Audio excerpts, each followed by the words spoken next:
Hey, what's going on, you guys? So today, working on some charge pipes for the turbo kit, and I figured I would take you along with me on my journey of cutting aluminum and making some tubes.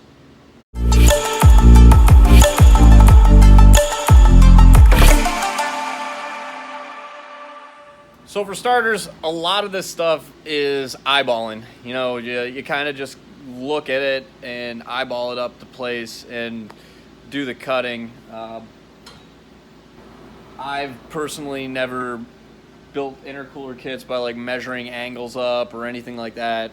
Everything I've done, I've always kind of just cut it, eyeballed it, and kind of made it fit. Now, what I do once I get a cut up in place is I'll tape it up in a couple spots, and I'll usually build a good section of the pipe and tape it together, and then once I think it's looking good, I'll go through and tack it up. So as you can see, this lower pipe here is all taped still. The charge pipe that runs through over there is tack welded together. The one up top I had fit pretty good in this position where I wanted it to be, so I felt comfortable tacking it together.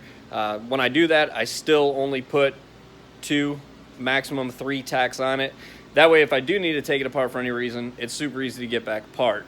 You can kind of get an idea of how the charge pipe's going to run through there. Now, once it's all done, I am going to build a heat shield that will come over this, and the header is going to be wrapped or ceramic coated. I'm not sure which one I'm going to go with. I really hate header wrap. That stuff is a bitch to work with, and you know, it's a big fire diaper in my opinion. If you get oil leaks on it, it just soaks all up, and then you know you got a big mess on your hands in the future. So I try to stay away from header wrap if I can. The GTO had it. I didn't like it. I don't think we put any on the RX-7 though, and I was pretty happy about that because we didn't have to worry about stripping it down, cleaning it, fiberglass, all the itchy shit that comes with it. It's just, ugh, I hate using that stuff. I think I'm just gonna build a heat shield for it, but yeah, I figure I'll set the camera up and do a little bit of a time-lapse video of me messing with this stuff. And I mean, I don't think I'm gonna time-lapse the whole thing because it's probably gonna take me a really long time to do it. So, but I'll get a little bit of time-lapse out there and then catch back up to you guys when I have that pipe all fabbed up.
Alright, so I have all the tubes cut, lined up.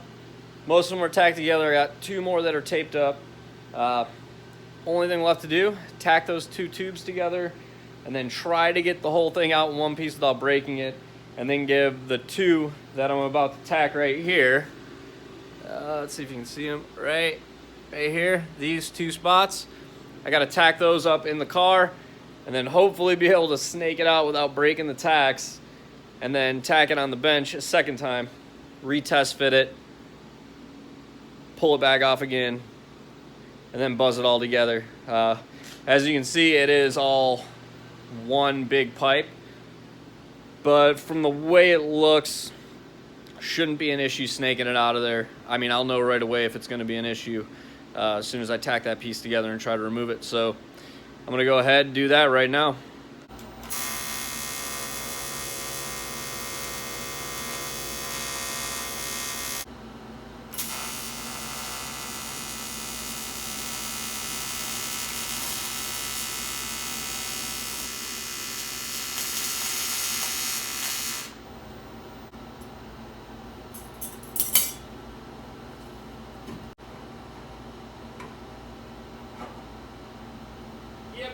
tack. Gotta put it back in. Maybe I'll try hitting it a couple spots. Add a little more filler on it this time.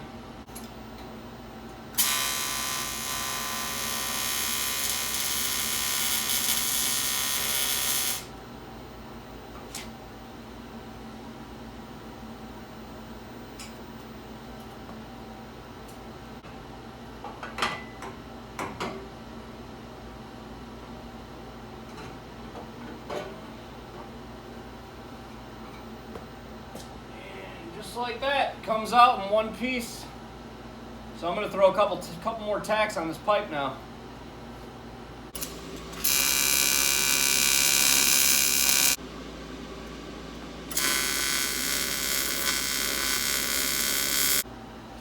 Now the moment of truth. Does it fit back in the car, or did it pull a little bit too much? And how easy is it to actually get in here?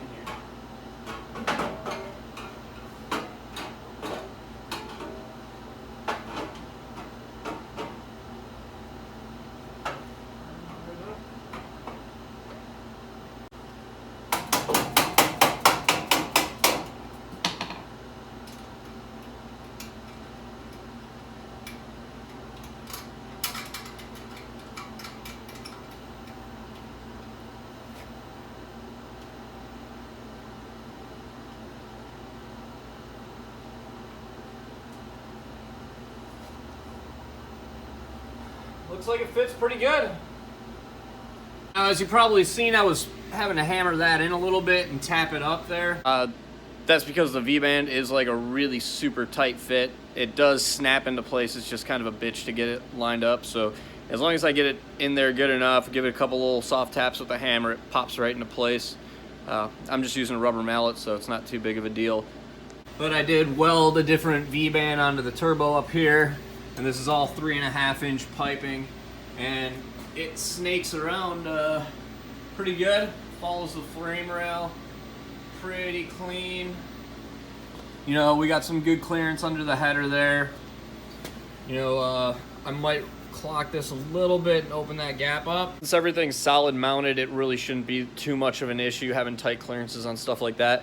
Plus, I am going to be doing brackets to hold the intercooler pipe in place, so just adding an extra bracket here or there will help with not letting it pop out or have, you know, a coupler blowout or anything like that. And before, I am going to be putting a heat shield over that to help keep some of the heat away from the charge pipe. Even though it's on the hot side before the intercooler, you know, any little bit of heat protection will help, you know, so, you know, 1 degree on this side is going to be 1 degree on that side.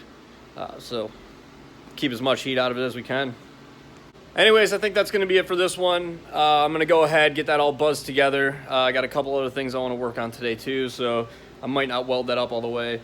Still deciding where I want to put the blow-off valve. I do have an idea of how I want to do the blow-off valve, which I think will work, and I think it'll be a really cool idea too. Something extra different. But, and no, it's not going to be a blow-off valve in the car. That'd be stupid, but it is going to be kind of different. But yeah, that's going to be it for this one. So like the video if you liked it, subscribe to the channel if you're new, and I will catch you guys later.